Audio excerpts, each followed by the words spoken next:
A lot of you guys know I drive a tow truck for a living, and the type of towing that I do, I can't really say too much about, which I really would like to, but it's just not beneficial for the type of career that I'm in, and the less personal information that I give about this kind of stuff, the better it's going to be for me.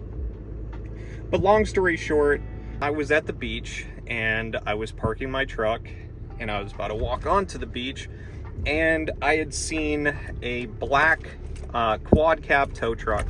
And when I just say tow truck, I mean this was the nicest tow truck that I had ever seen. It was all custom built with all custom powder coating.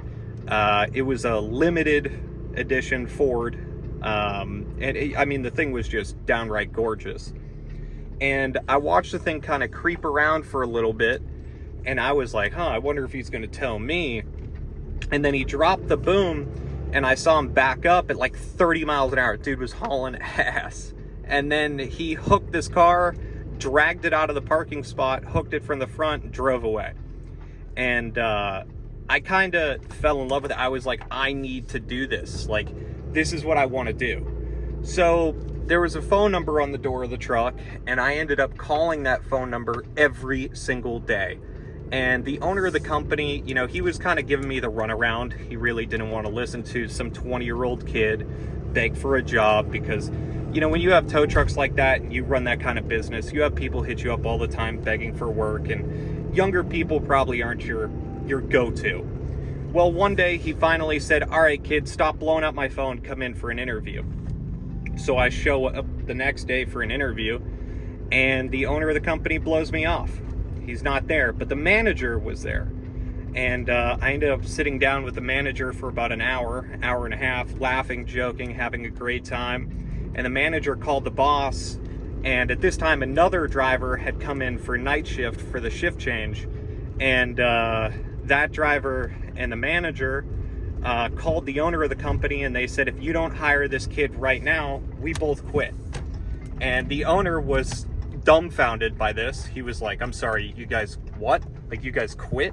And they're like, yeah, this kid's great, we want him on our team. So just like that, I was given a job, and that was great for me. Like, you know, it was new beginnings, fresh start, and I started working for that company. Now, of course, I didn't get to drive the nice fancy, you know, wreckers and everything, but they did start me out in an all custom built international flatbed. And when I say custom built, I mean this truck was 10 out of 10. Every single option you could ever order on a flatbed tow truck.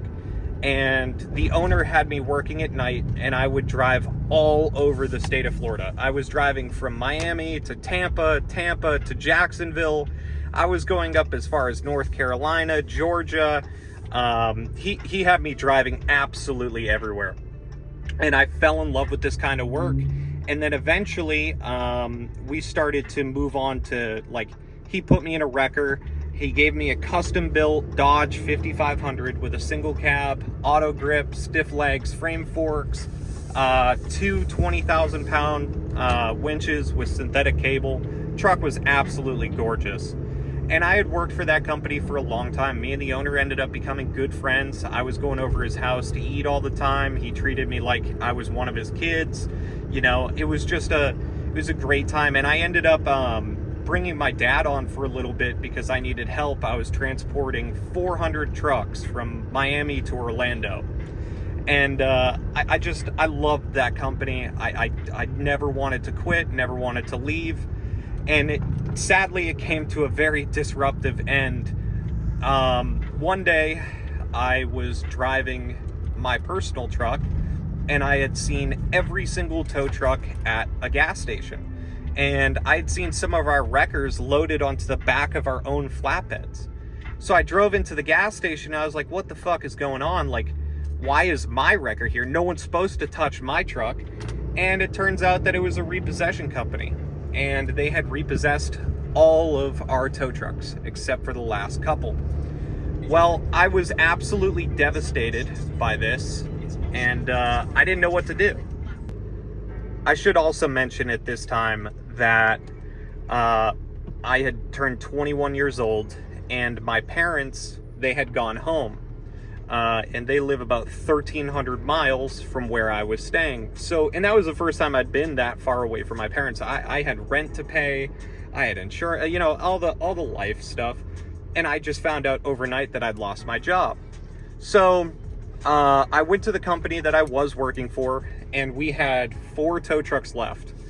Well, I ran the shit out of that one tow truck, making absolutely as much money as I could. I contacted the owner, he wouldn't answer the phone, and it was just a complete and total nightmare. Well, long story short, I was running out of money. The owner wasn't answering, and he basically gave me the keys to the building, everything to the business, and was like, well, you figure it out now, and left the state. Just completely took off. So, like I said, I ran the shit out of these tow trucks, and the wrecker that I was using, the motor ended up exploding in it.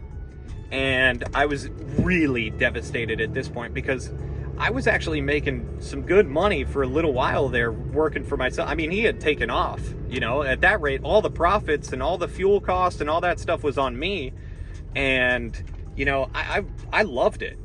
So when the motor ended up exploding, it was still running, but I mean, it was running rough.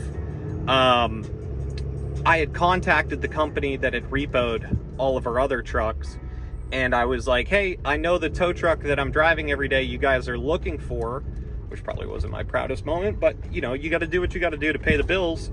I said, I'll give you the last 4 trucks and maybe we can work out a deal.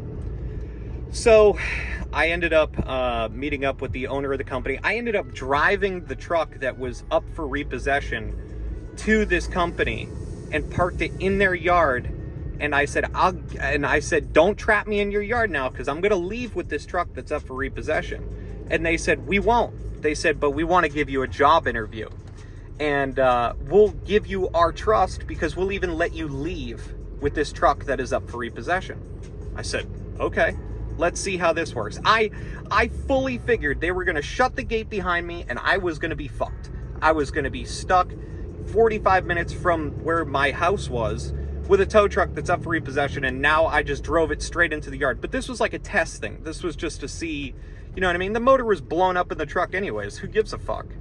So, long story short, I did the job interview with them, and I promised them that I'd give them the rest of the trucks. And they ended up letting me leave with the truck that was up for repossession. 2 nights go by, and they give me a call, and they're like, hey, we're ready to go. And I gave them the rest of the trucks that were up for repossession. They gave me a stack of cash in return, and then they gave me a job. And I've been working for this company ever since. And through the years, this company ended up becoming my family through marriage, funny enough, which I would have never, ever, ever expected any of this to work out the way that it did. But life works in crazy, mysterious ways. And that's basically the rundown of how I got into this industry. And it's very, very unique, way more unique than most people who drive a tow truck story. But I absolutely love this kind of work, and there's no other job out here like it.